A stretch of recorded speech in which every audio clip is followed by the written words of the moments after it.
Good evening, everyone. I'm Allison Mangiero. I'm the Senior Director of the Adam Smith Society, and I am so excited to see so many of you here with us tonight for our 2018 national meeting. I am honored to kick things off tonight by calling up to the stage Manhattan Institute Executive Vice President Vanessa Mendoza, who will be interviewing a longtime friend of the Institute and most recently spokesman for the National Security Council, Michael Anton.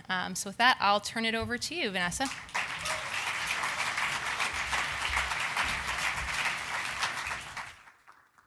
Okay, hi everyone. I'm so excited to see you all, but I'm really excited to have the opportunity to introduce you to our friend, Michael Anton. So, Michael, you're really kind of perfect to jumpstart this night. I'll tell you why. Perfect. Because first, you spent the past year serving our country, which you've done before, right, during the Bush administration. And you have been a force over the years on political philosophy, most notably with your piece, the Flight 93 election, which we'll talk a little bit about before. And you've spent a good part of the past 20 years working for lots of the CEOs that either currently employ or may one day employ lots of the people in this room.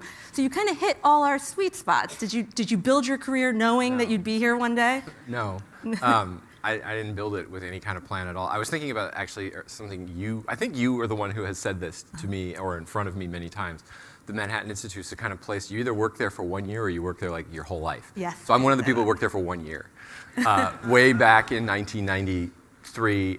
But I never, I left to go to graduate school. I stayed in touch with everybody. I moved back to New York. I kept going to the events, going to the lunches, and stayed connected. And it's been a real source of intellectual energy for me. Reading the magazine, writing for the magazine, all of that stuff has, has helped keep me in the intellectual game. Another thing that I did is I worked for the mayor, Giuliani, when the Manhattan Institute he would be the first to tell you this, was the source of ideas that drove his administration and his agenda. So, my time in the mayor's office, we were on the phone with Institute scholars like constantly, pulling things that we needed, getting ideas for policies, sharpening our arguments. And so it's just been such a resource for me personally, but also for a lot of places that I've worked over the years. Yeah, well, I was Michael's intern when he was working in the Giuliani administration, so I remember those times.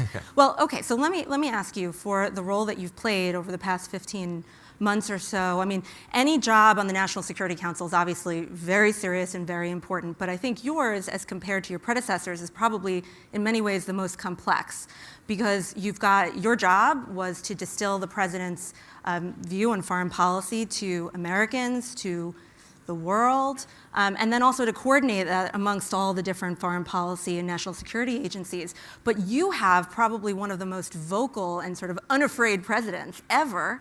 And so tell us, let's start off with that. What was it like to work for President Trump? Well, the great thing about the job that I had, I don't know that I agree that it's the most important, but it gives you a wonderful vantage point because you get to see everything. You really do get to see everything and see how the sausage is made, for lack of a better term, and see how the debates go, how they come together, why policy ends up the way it does, what allies think, what adversaries are thinking, how the interagency process and all of that works. So it's a tremendous vantage point, and you really, having that vantage point is what enables you to, try to formulate and crystallize with the president, because you can't always just say to the president, hey, what do you want me to say about this? He's a busy guy. Like, you can't just go in there and take notes from him every day and figure out. You got to know. You sort of have to know in your bones what you think he'd want to say, because you know what he's thinking and trying to do, and getting the front row seat is instrumental to doing that. Well, so then my question, I've asked you this before, but I'm interested if it's changed. Do you in your role, or did you in your role, absolutely hate that Twitter was in existence, or was it a great tool for you? How did that work? I'm very ambivalent about Twitter. My personal opinion of Twitter is pretty negative. I'm not on it. I don't expect I'll ever be on it. I'm not in love with it. The president uses it very effectively, though, for his purposes. There's no question about it. Sometimes he would and does do so in a way that complicates the lives of his staff and cabinet. Think, yeah. Right? But we just had to sort of learn to roll with that, because that was never going to change. I never did this, but I heard that some of his senior advisors would go to him and say, hey, let's come up with a plan of how we're going to do this, and we'll have a process. We're going to approve tweets and this and that. And he would just look at him like, no, like I've been doing this, I've been on this, I don't know when he got on it, but long before he even started running for office. He already had like 20 million followers before he even announced his candidacy. He knew what he was doing. He wasn't going to be talked out of that. It had been working for him so well for so long that if you were going to survive in that environment, or much less thrive in that environment, you had to just accept that and find a way to deal with it, but also realize that it works for him the way he wants it to work for him. Yeah, well, tell me what, by all accounts, or at least the ones that matter, you had a really good relationship and continue to have a really good relationship with the president. So tell us, what does one need to do to succeed in his administration? Not just on the policy front, but sort of interpersonally, what does one need to do to be successful? I think he wants to know or believe or sense that you're there for the right reason, that you agree with the core items of his agenda, and that you're there to push those core items. And if he has confidence in that, then you'll do fine. And then tell us, how does this compare? Because you spent 4 years in the Bush administration in the same office. So what's? I would say, it's just they're different. There are key differences. So one is I was a lot younger then. I did not have children. I lived in D.C. like 3 metro stops from the White House, so that was a lot easier. For the first 8 months of doing it here, I commuted back by Amtrak in the middle of the night, Friday night, to Westchester, and then I would take a 3 a.m. train on Monday morning back to the White House, the weekends when I was able to go home. So that was a little rough. The media environment is way more saturated, complicated, and varied now than it was then. It's just much more difficult to deal with.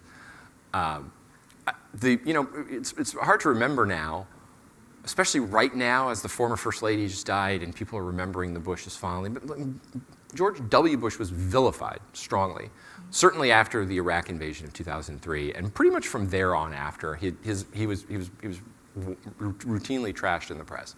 Yet the negativity that has been on the Trump administration since the day it took office, since the day it won the election, since the day he announced his candidacy, is way beyond even that. So that's a big difference. Mm-hmm. And I will say, look, the George W. Bush was really known for being extremely regimented and strict about schedules and process and all of that, and this White House is a lot more freewheeling. So that's a fourth difference. Yeah. That's the way I would put that. It's a lot more freewheeling, and he likes it that way, right? You've read all these stories about how the president chafes at people trying to impose order on him. Well, I think he appreciates a certain amount of order, but he also he wants it clear to everybody that he's running the place, he's in charge, and he wants to get competing advice. He wants to hear different perspectives. He doesn't want a super buttoned up operation that's kind of so buttoned up it constrains his flexibility and also the information flow that he gets from different sources. So I'm glad you made that point about the competing advice, because what the media, at least, what we hear from the outside, is all of this disagreement amongst all the different people who sit on the council.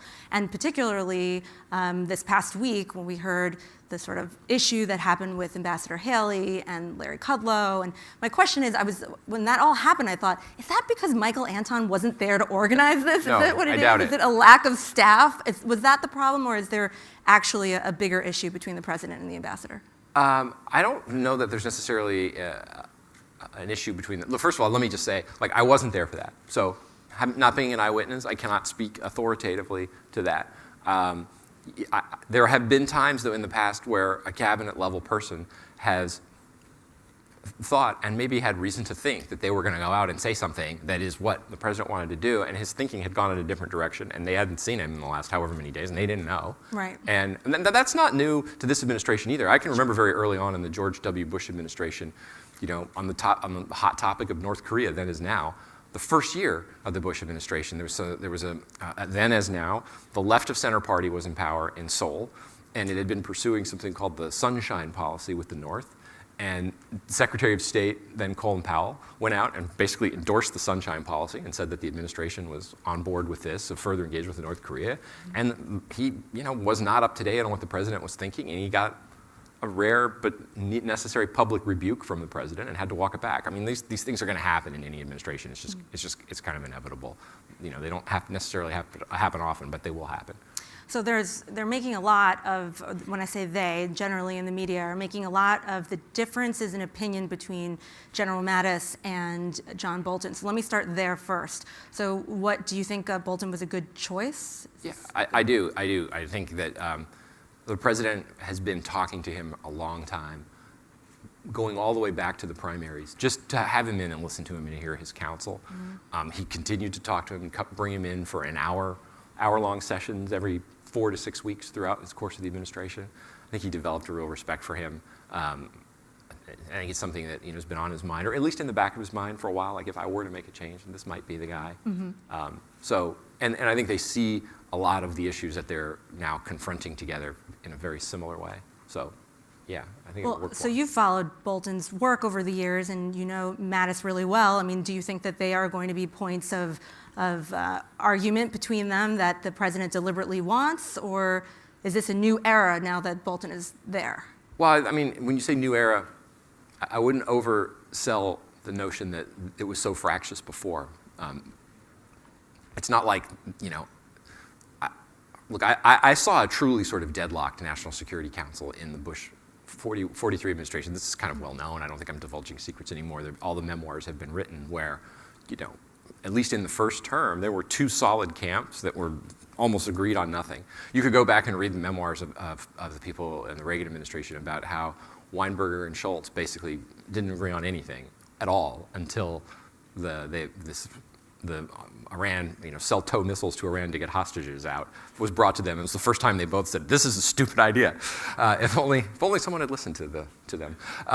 So I think we've seen. I think we've seen clashes, far worse than anything that we've seen in the Trump administration, but especially on the national security side. Like, I can't think of any instances off the top of my head where you had that sort of state defense divide. In fact, one of the most unusual things, I know that the president had his issues with Secretary Tillerson and decided to make a change.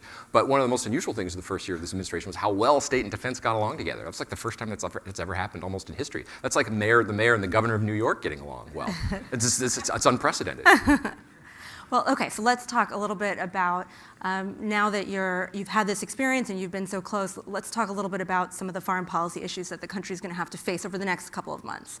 So let's start with North Korea. So just now, as we were walking in here, there was a big New York Times, Wall Street Journal alert that North Korea agreed to close its nuclear test site. So tell us what that actually means, if anything at all. Okay, so a test site is a big hole in the ground where you detonate bombs that you're not supposed to have in the first place. So that would be it would be a necessary step. It wouldn't be everything they need to do in order to get to denuclearization, and they would also have to allow robust inspections and not limited by time. You can't just let the inspectors go in once and say, okay, you're not using it right now, and then as soon as they leave, you turn it back on again.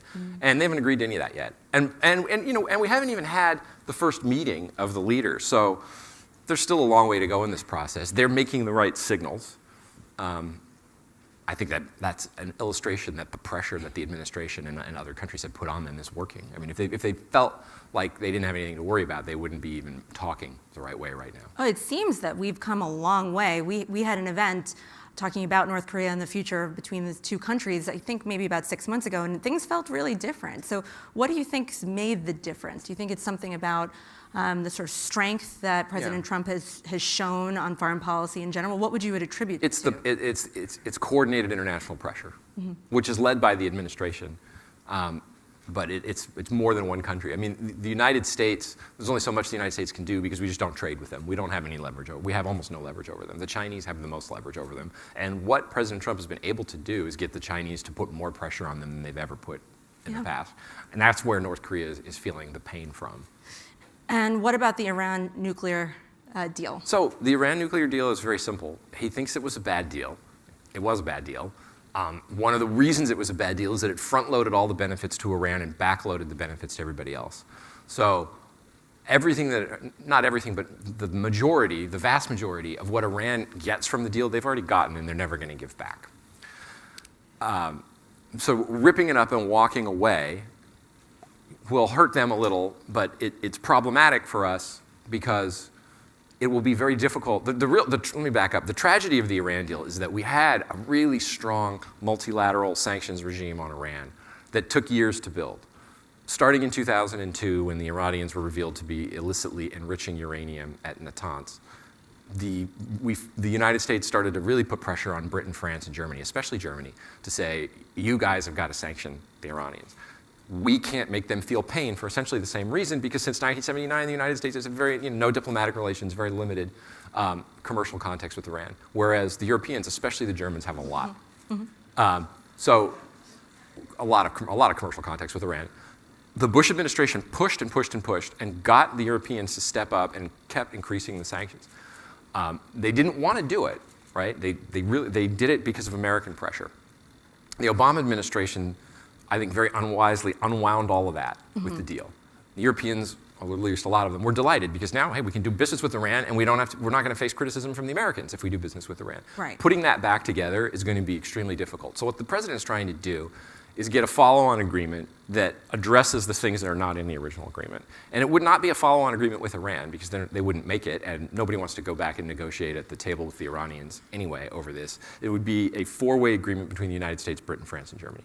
If he can get that before the next NDAA waiver, this is all complicated, but is up, which I believe is May 12th, he has indicated that he'd be willing to stay in the deal. If he can't get that, he'll leave the deal. It's really all, the ball is completely in the Europeans' court, right? The administration's been negotiating with them over this since January at least, and I've heard good things that they're coming along. We'll see, but the Europeans, what they say is the JCPOA, that's the formal name of the deal, is the greatest thing ever. It would be a disaster if the United States were to leave it. Okay, to which I think the counter argument, or the counter response would be, if you don't want us to leave it, you got to help us fix it. Because if you don't help us fix it, we will leave it and it'll be your fault. And that's the position that we're in right now. And what about the American relationship with Russia, looking to the next year? The American relationship with Russia is fraught, obviously. It's the kind of thing, I think the president came in with sincere intentions to make the relationship better, and has been met kind of at every turn with Russian actions that suggest that they don't really want to improve relations. They just want to cause problems left, right, and center. And Putin himself will talk a good game, but the Russian state media is still pretty rabidly anti-American. The Russian propaganda that's broadcast within Russia is still pretty rabidly anti-American. And you look at Russian actions, what they do in the UN, what they're not living up to the Minsk agreements in Ukraine, talk of arms race and the development of these new nuclear missiles that'll be impregnable to stuff like that isn't, that's not conducive to better relations. It's conducive to worse relations, and that's what they continue to do. So if we're going to have better, I think it would be to everybody's benefit if we did have better relations, just for reasons of reducing tensions and things like that. But also we each have a serious strategic challenge, putting it mildly, from China, that the United States is finally getting serious about addressing, but that the Russians, I don't seem to think is not a problem for them. Whereas when I look at the map and I look at GDPs and all of these other things, I look at it and I think they probably are a problem for you long term. And if you don't think so, maybe I'm wrong. You know your interests better than I do. But the Chinese were a little more sensible about the reverse dynamic in the early 70s than the Russians are now. So let me ask you, because you have a very calming way about you, and you were there for a long time talking on behalf of the administration, but these are very, very serious. There are a number of very serious challenges around us. What was the thing that kept you up at night then, or what's the thing that keeps you up at night now? Because in all of the cases we just mentioned, you seem to have a way forward that the president I'm not going to give the Jim Mattis answer. If everybody heard that from about a year ago when he was on CBS This Morning, he said, nothing keeps me up at night. I keep people up at night. It's more credible coming from a four-star group than it is for me. So I won't give that answer. But no, nothing really does. Maybe that's the philosophic training. You just sort of realize, there are things you can do things about, and then there are things you can't do anything about. You just do your best. So well, let me ask you, what about a non-sort of traditional thing, like cybersecurity? This is something that I feel like is coming, and we don't talk about it a lot. It's very scary. The more you know about it, the scarier it is. The benefit, though, is that it's hard to understand, so it's hard to know anything about it. But there are things that countries do to us routinely in terms of, the damage that they do on a sort of routine basis is, for instance, intellectual property theft and things like that. Right? That is done. They also do things such as, probing networks to sort of test the fences. And they're not trying to harm critical infrastructure. They're just trying to get ready for that moment when they might want to. Great. And that's just very scary. And the United States is, we got to stay on top of that and develop defenses for that. Yeah. And some of it also is an implied threat, where if a country doesn't necessarily want to, saber rattle openly or give strong rhetoric, they'll do things, the equivalent of warning shots in cyberspace that they know your own cyber geeks will see, that the rest of the world won't see, as a way of, in a sense, scaring and threatening you. Are we properly staffed for this? I mean, there are some real geniuses in the government. I don't mean that. That's not in quotes. That's for real. In the government working on this. I don't know that you can ever be properly staffed for it. I mean, because other countries take offensive cyber extremely seriously in a way that probably we have yet to truly catch up with. So let me ask you that question. They see it as an opportunity. Who's doing it right now? I mean, who should we be most worried about? Well, I mean, I can speak to a couple of public attributions that we've made just in the last year. I mean, there was one big one from Russia. It was an attack targeted against Ukraine that spun out of control and caused a lot of damage in the West, in Europe, and in America. And obviously North Korea. I mean, you've seen they've hacked some private firms, and they've gone after the U.S. government at times too. So those two are very, very active in this space, and there are others. Yeah. Well, in just a minute, we're going to go to questions. So if you guys are prepared, you can start lining up at the microphones. But so now you're going into the next chapter of your life, and you're going to be doing more political writing, which we're all happy to have you do. And you'll be at Hillsdale, although located in D.C. Right? So tell us. I mean, this is you've had this incredible experience both in government and in the corporate world. You've got 350 MBA students or people who have just graduated and gotten their MBAs. You've talked to a lot of the type of people that they have worked for, will work for. What's the advice you want to give them now?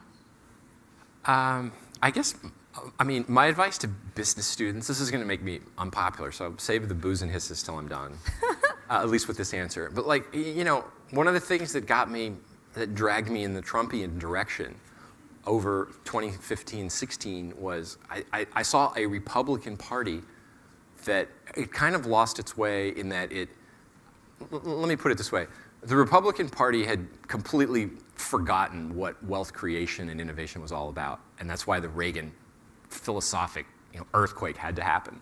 I got the sense that the Republican Party and the conservative movement were really locked in that 1980 mode, as if those were the most urgent ideas at the moment, and had forgotten what brought the Reagan Democrats in. And let's remember, the Reagan boom was in large part also a blue-collar boom. Tight labor markets and rising wages, which we had just not been seeing in this country in the past decades, and that's why all of these Rust Belt communities and formerly blue states came out for Trump. So what I guess I would say to business leaders is, nobody in this room or who believes in any of the ideas we believe in and that I believe in is going to be advocating for any kind of straight-up socialist redistribution, but some kind of Republican conservative-friendly policies that tighten labor markets, raise wages, address the plight of lower middle class, working class communities, and are useful and need to be thought through, and they should be supported by the business community. I mean, and I think that's something that Trump, he proved there's a constituency out there for it, and also there's a lot of anger out there when it isn't addressed, and that anger propelled his election, or not solely. I mean, there were many factors that propelled his election, but that was part of it.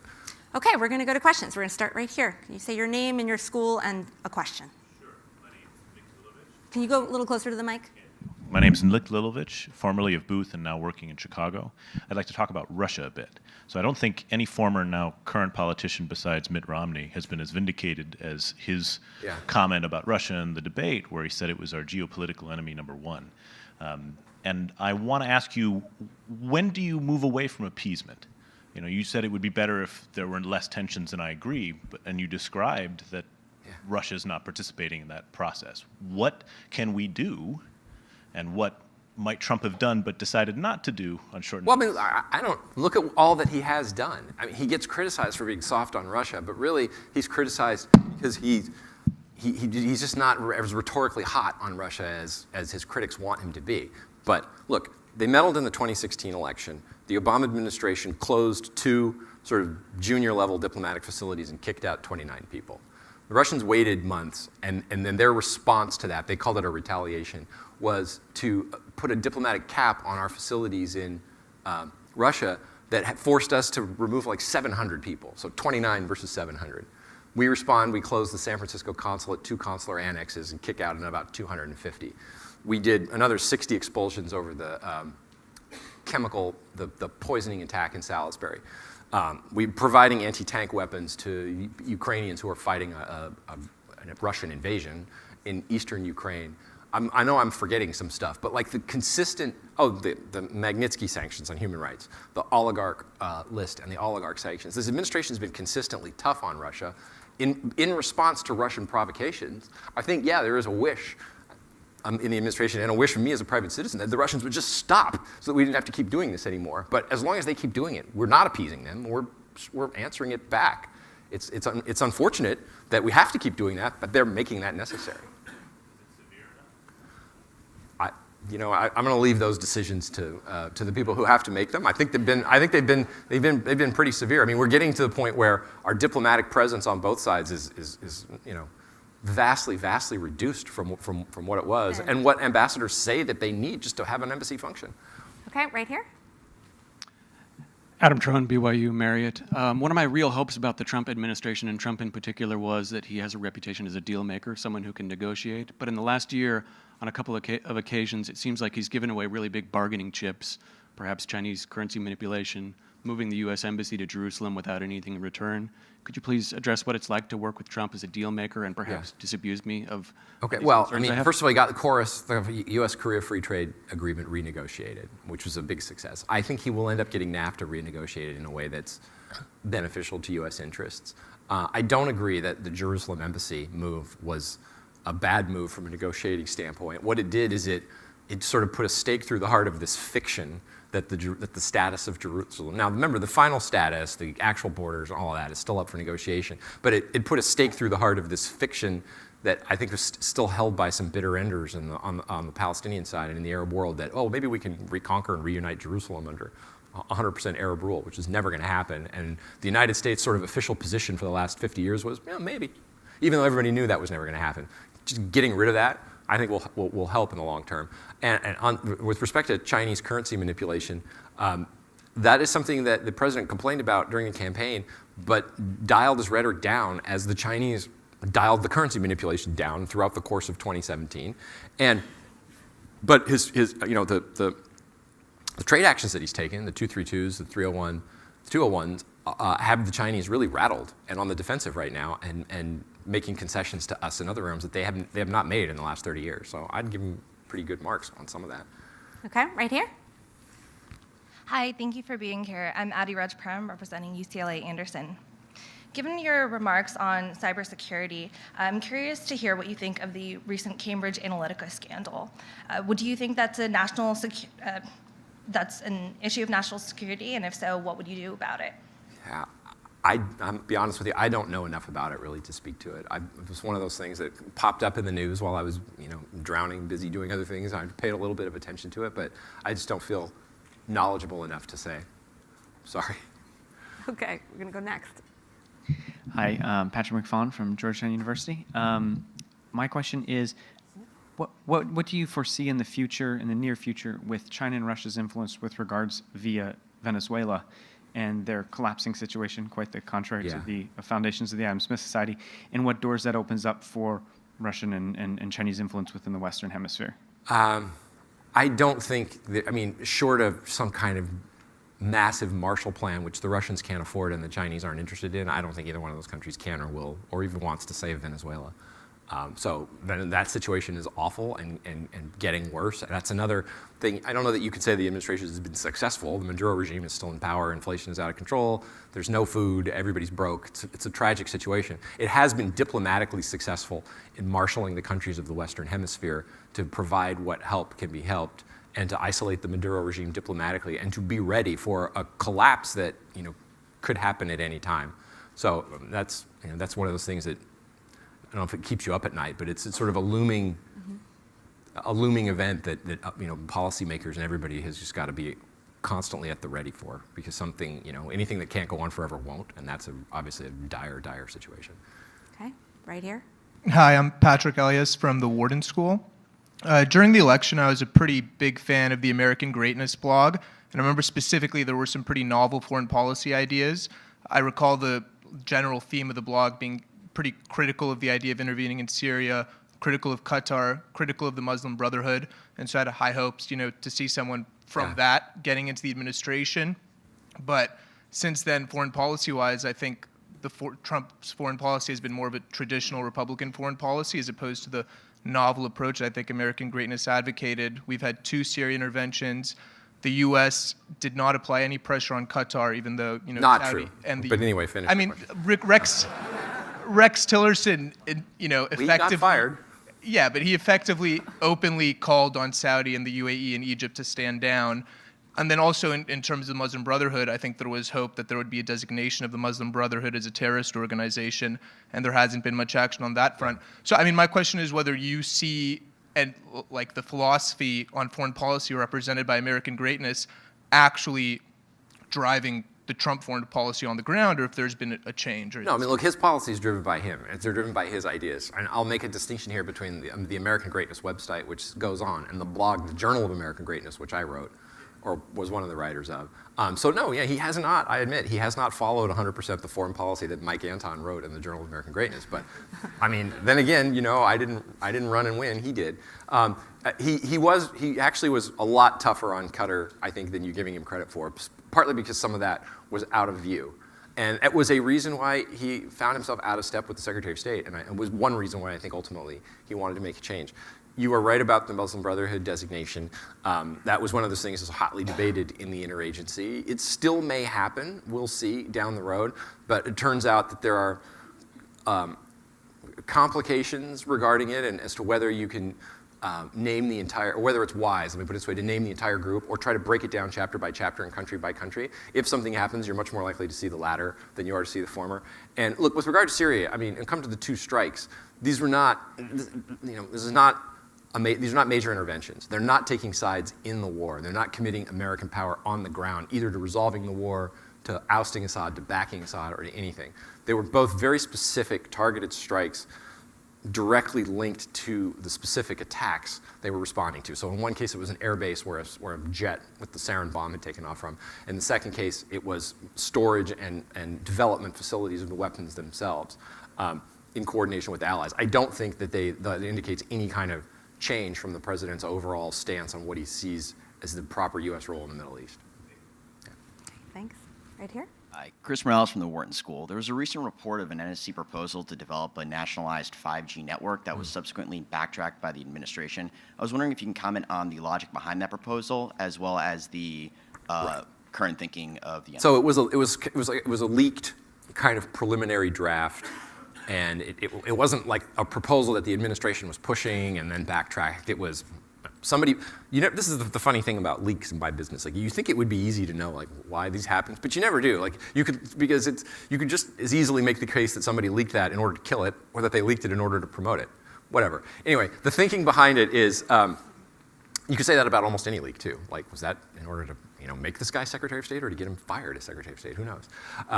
The idea is that the United States is going to need to have a 5G network will be developed one way or the other. It's going to have to be secure. Right now, 5G is being developed in many parts of the world by Chinese telecom firms, one in particular. And when they do it, they essentially own the network and they own all the data on it. And that is too grave a risk to national security. And the United States has to find a way to develop a secure 5G network without, adversarial foreign powers having the keys to the kingdom. And as the time that I left, everybody knows that's the goal, and they're still talking about the way to achieve the goal. And we'll have to see where it comes out policy-wise. Okay, we're going to go here, and then we'll have time for one last question. So, all right. My name is Alex. I am currently a member of Fordham University. And so my question is regarding Syria. I understand that the 2 strikes in regards to the Syrian chemical attacks were the 2 most high-profile incidents of U.S. involvement in the region. But there also is something to be said for the U.S. support for the Kurds and how that sort of coincides or goes against U.S. interests, especially with the Kurds making the deal with the Syrian Defense Forces in Afrin. and this sort of like retaliation of the Kurds against the Turkish involvement. And so how does that sort of play out, I suppose? I mean, I couldn't say how it will play out. I can just say the reason why the president took the decision to arm the YPG, which is one segment of Kurds, was to speed up the defeat of ISIS, and to speed up the defeat of ISIS precisely without committing a larger American force and without using American forces as tip of the spear fighters. One always hesitates to say things like this. If this is wood, I'm going to knock on it, because throughout from the day the Trump administration took power until like 3-4 weeks ago, we had 0 U.S. casualties in Syria. We got 1 finally. Right? The Americans did not lead that fight. ISIS was defeated by locals on the ground, essentially half Arab and half Kurds. Had the United States not chosen to work with the YPG, that would not have happened in the time frame in which it happened. It obviously irritated, that's the nicest word, Erdogan. But Erdogan is a little bit, Erdogan makes no distinction between PKK Kurdish terrorists and any kind of Kurd who wants to just defend his territory and keep its cap. To him, they're all Kurds who just want to carve up his country. I think he's wrong about that. I think he's paranoid about that. But again, it's like me trying to tell the Russians you should be more afraid of the Chinese than you should hate us. They're the ones sitting in their capital looking at their own interests, not me, right? I can, if that's the perspective from which he sees it. I'm not sitting there. I don't know. But that's the way it looks to us from the outside is he shouldn't worry about this so much, that we don't think that the Kurdish national government or the Kurdish regional government, the KRG, and the leadership in Erbil are trying to steal 1/3 of southeastern Turkey. But anytime the Kurds stand up for themselves in any way, that's what Erdogan thinks, and he cannot be talked out of it. I can tell you that from not experience, at least from witnessing it. Okay, this is the last question right here. My name is Eddie Lee from Wharton School at Penn. My question is about North Korea. So there are some facts out there. North Korea is in the process of developing a missile that can target U.S. 48 states within 12-month period, whoever knows. And there are 200,000 U.S. citizens living in the capital of South Korea. It's quite complex, but there are talks about Mr. Trump meeting Kim Jong-un and try to reach some kind of peaceful resolution. But what does Mr. President really want in terms of how to resolve this problem? He has to resolve this problem through some way, but is it going to be a more peaceful resolution, which is unlikely, given the history in the past 20 plus years, it was not successful. And now it's a real threat to. Well, I can tell you what he wants. I mean, what he wants is the North Koreans to voluntarily give up their nuclear and That's not going to happen. Programs. Well, I don't know. I mean, if they're going broke, I mean, they are going. We know they're squeezed like they've never been squeezed before.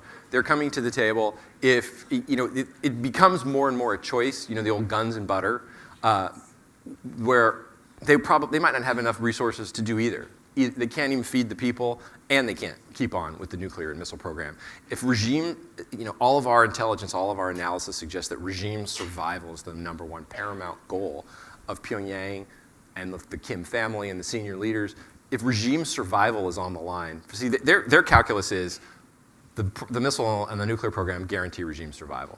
If that calculus can be changed by economic pressure, where those things come into focus as liabilities, we're too broke to maintain them, and the regime may fall because of lack of resources. But if we give them up and we get guarantees from the Chinese, the Americans, the South Koreans, and so on, that could happen. There could be a peaceful resolution. But that's what the talks are going to be about, and I don't want to get ahead of them or prejudice them. But that's what he wants. He wants a peaceful resolution of the dispute by the North Koreans giving up those programs. And the pressure will stay on until he decides that it's time to begin lifting it, because they have moved sufficiently in the direction where he thinks it's time for a good faith gesture on our part. Thank you. Thank you. Well, I know we all hope that the president succeeds in that space for sure. Well, thank you so much for being with us. We're all really looking forward to what we'll be able to read of your work over the next couple of years. And if you join me in thanking our guest, Michael Anton.